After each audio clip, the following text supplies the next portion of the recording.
Pemirsa, kita jumpa lagi di acara yang ditunggu-tunggu. Acara yang sangat mendebarkan, yaitu di acara Poliklinik. Membahas hal-hal yang mistik dengan cara menggelitik. Dan kali ini kita akan membicarakan tentang Suster Ngepot.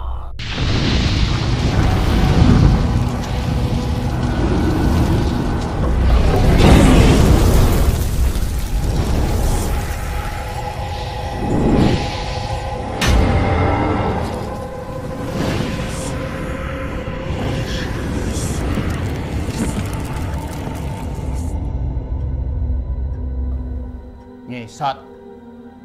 Iya, ngesot karena terlalu kencang jadi ngepot. Mohon maaf, Ki. Iya, kita sapa-sapa dulu, Ki. Kamu jangan sembarangan dong.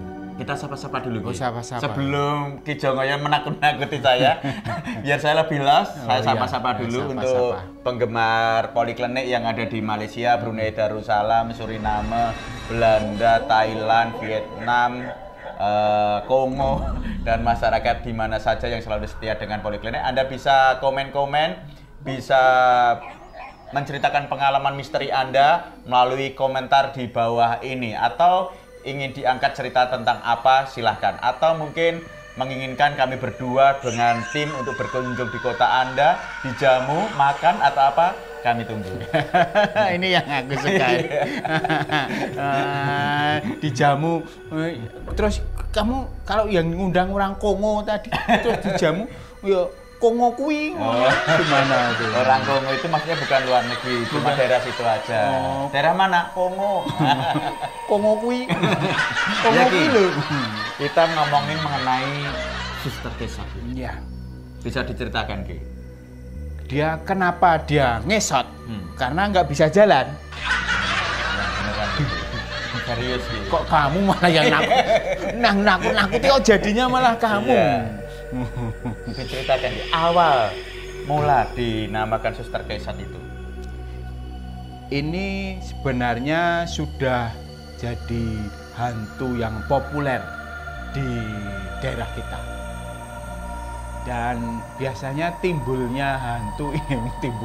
munculnya hantu-hantu ini ada di rumah sakit gitu.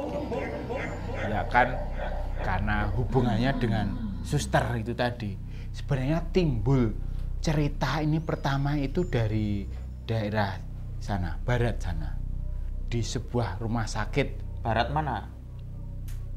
Dia Jawa sebelah barat. Gitu. Ya saya jangan dipaksa menyebutkan tempatnya. Nanti kok kalau saya sebutkan tempatnya, orang-orang yang penasaran itu pada datang ke sana. Oh, begitu. Terus jadi chaos di sana. Tempat itu ya. Chaos. Terus bagaimana, Ki? Jadi di sebuah rumah sakit yang cukup kondang. Pokoknya rumah sakit itu namanya, saya sebut, ada dokternya. Rumah sakit dokter. Titik gitu. Rumah sakit itu rata-rata kebanyakan di awalnya pakai dokter gitu loh. Apa iya? Iya. Kalau rumah sakit pakainya mister, nanti dikira makanan gitu loh.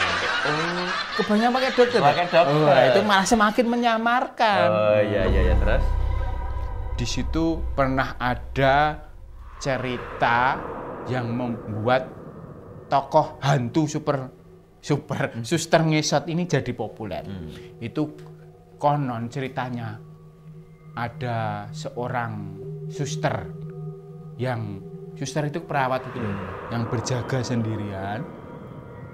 Terus dia hanya ditemani seorang dokter jaga pos ronda.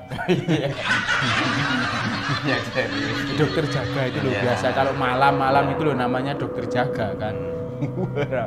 Wah, itu suatu malam ketika hanya ada suster ini dan dokter jaga ini, ternyata dokter ini punya niat yang nggak baik dengan suster ini.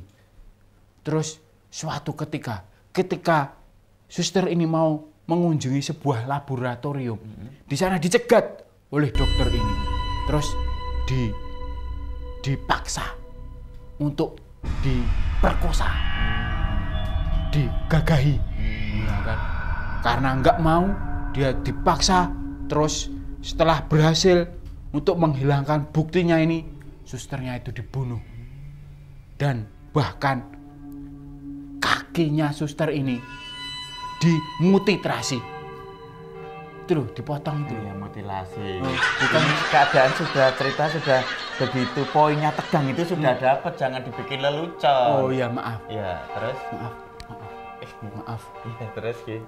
Setelah dipotong kakinya, dibungkus untuk menghilangkan jejak. Kemudian suster ini ditanam di laboratorium itu, disembunyikan. Lah, dari sinilah timbul legenda suster ngesot ini. Tepatnya di tahun berapa itu, Ki? Kira-kira ini tahunnya sekitar 80-an. Lah, sejak itu setiap malam tertentu di laboratorium itu, khususnya di lab itu, sering menampakkan hantu yang nggak bisa jalan, jalannya ngesot seperti ini. Itu guna menuntut balas atau bagaimana, Ki? Ya, dia memberitahu bahwa ada korban di situ gitu loh sebenarnya, seret. Dan legenda itu menyebar kemana-mana. Terus akhirnya di setiap daerah itu ada legenda suster yang nggak bisa jalan. Terus setelah ada suster nggak bisa jalan, ngesot, terus merangkak, terus baru rantanan, terus berdiri. Proses bayi magas. Jangan kelelean, Ki. Maaf. Iya. Terus ini ada berapa versi sebenarnya? Sebenarnya ada itu versi yang pertama. Ada versi yang berikutnya, ini zaman penjajahan Belanda. Bagaimana, Ki? Itu sudah ada suster ngesot juga. Kalau tadi kan penampilannya suster perawat ini kalau ini yang suster satunya ini suster Belanda itu. Suster Belanda itu loh, tahu toh? Noni Belanda yang Belanda, penampilannya suster zaman dulu kan ada apa misionaris gitu ya kan, ada susternya. Lah, ini kalau ini legendanya di suatu panti jompo. Di suatu panti jompo. Orang yang nggak punya pacar dan pasangan itu ya? Itu kan lele jomblo. Terus. Lah, di situ ternyata di panti jompo itu susternya itu mempraktekkan sebuah ilmu hitam. Tahu? Bongkar pasang ban. Bukan. Dunia hitam. Kamu cosplay setan seperti itu toh. Ya, hati-hati loh. Maksudnya ilmu hitam itu yang mempelajari tentang areng dan batu bara. Terus ya. Tentang ya pokoknya ilmu aliran sesat gitu lah. Ternyata warga-warga jomponya itu dijadikan tumbal oleh suster itu. Akhirnya ketahuan oleh warga, lah suster itu dimasa oleh warga. Terus sampai tidak bisa jalan. Enggak, kakinya itu dipasangi itu loh. Pasung. Nah, dipasangi pasung. Dan dari sampai meninggal. Dari sinilah timbul legenda suster ngesot versi Belanda. Oh, ada dua versi. Jadi penampilannya berbeda. Kalau tadi hantu perawat yang nggak bisa jalan. Tapi kenapa kok setiap di rumah sakit itu terus ada cerita berkembang, ada suster ngesot? Padahal kan hanya di rumah sakit tertentu yang dulu ada sempat tindakan kriminal tadi. Gitu. Iya, itu tapi kan karena hantu itu tidak mengenal batas ruang dan waktu. Demikian juga cerita, ya kan? Cerita di sana yang populer itu bisa ditiru oleh hantu yang ada di sini. Oh, diadaptasi. Berarti itu jenisnya hantu yang tidak bisa menciptakan sendiri, alias hantu cover gitu ya. Kan banyak orang yang menyanyi lagunya orang lain dinamakan penyanyi cover. Berarti ini termasuk hantu cover. Enggak, itu jadi kalau ada judulnya Suster Ngevot. Suster Ngesot cover by hantu kuntilanak. Oh, gitu. Ini mohon maaf ada yang tanya. Mohon maaf Mas Mamang dan juga Ki Jongoyo, saya mau tanya mengenai Suster Ngesot. Perkenalkan, nama saya adalah Harto Lamur, juragane optik. Oh ya bagus.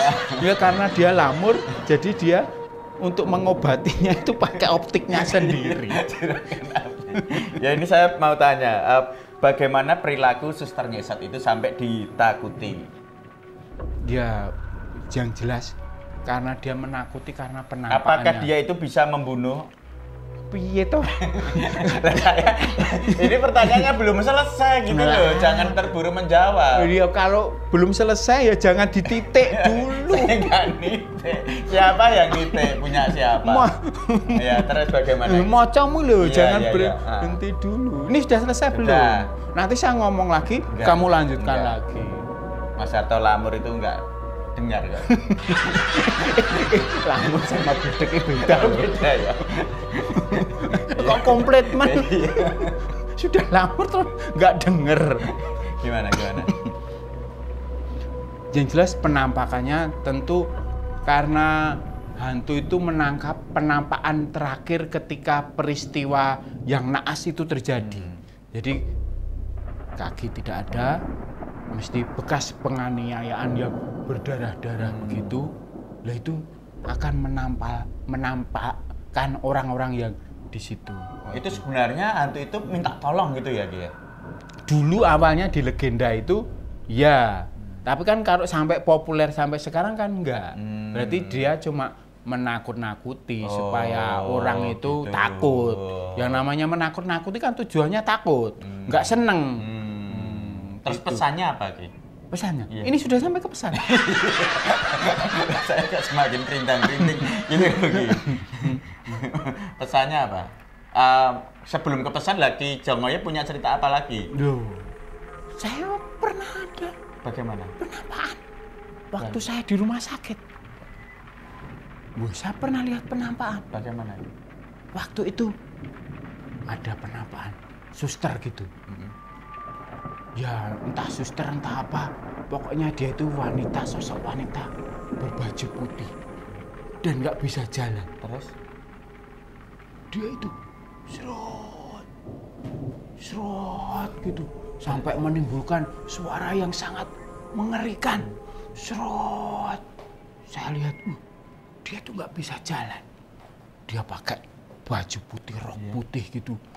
Begini kan, begini posisi tubuhnya begini, terus kakinya di bawah gitu, gini. Ini nangis atau ngapain gitu? Saya datangi. Karena saya kan Ki Jongoyo nggak takut seperti itu. Takut. Walaupun nanti kalau dia gitu aku ya lari. Saya coba. Ini dengan perasaan yang sangat deg-degan. Bulu kuduk ini berdiri semua. Saya datangi dia. Dia semakin jelas suaranya. Itu ternyata dia minta tolong. Tolong. Suaranya apa? Tolong. Gitu. Saya datangi. Ini rok saya kejepit pintu. Saya nggak bisa berdiri. Gitu. Ternyata suaranya itu karena ketarik rok itu ketarik. Jadi dia sampai jatuh bruk gitu. Walah, saya was merinding. Itu membuktikan bahwa merinding itu dari persepsi diri kita sendiri. Ini ngomong-ngomong mengenai rumah sakit Ki. Mengenai rumah sakit itu juga ada satu ruangan di rumah sakit itu yang selalu memakan korban.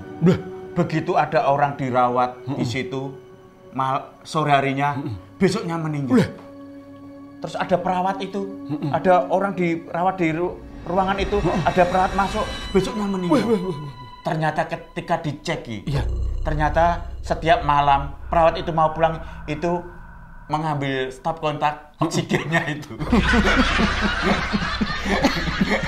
Ternyata malah pas gitu loh Ki.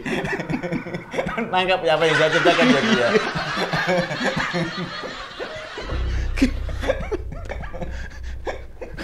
Oksigennya diambil. Makanya kalau dikira ruang itu angker, ternyata ketika pada orang yang masuk di ruangan ICU itu kalau ada perawat itu ngelepas oksigennya itu karena mau pulang takutnya gitu loh. Iya takutnya kehabisan kalau dipasang terus. Oh iya. Ya lagi. Mesinnya hemat oksigen. Iya, pesan Ki untuk penonton Poliklinik Ki.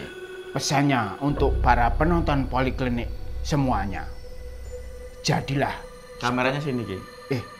Mana ini? Iya. Pesannya untuk para penonton Poliklinik semua. Jadilah seperti Suster Ngesot. Loh, kenapa Ki? Hah? Kenapa? Walaupun dia ngesot, dia tetap berjuang untuk berjalan keliling-keliling rumah sakit. Iya kan? Terima kasih atas obrolan yang tidak bermutu bersama Mamang saya dan juga Ki Jongoyo. Bahwasanya untuk Poliklinik ini, pemirsa yang ada dimanapun berada, jangan pernah mengambil hikmah atau pesan atau apapun yang kami obrolkan, karena obrolan kami berdua ini memang tidak bermutu dan didukung oleh tim-tim yang tidak bermutu pula. Kita ketemu lagi di acara Poliklinik berikutnya.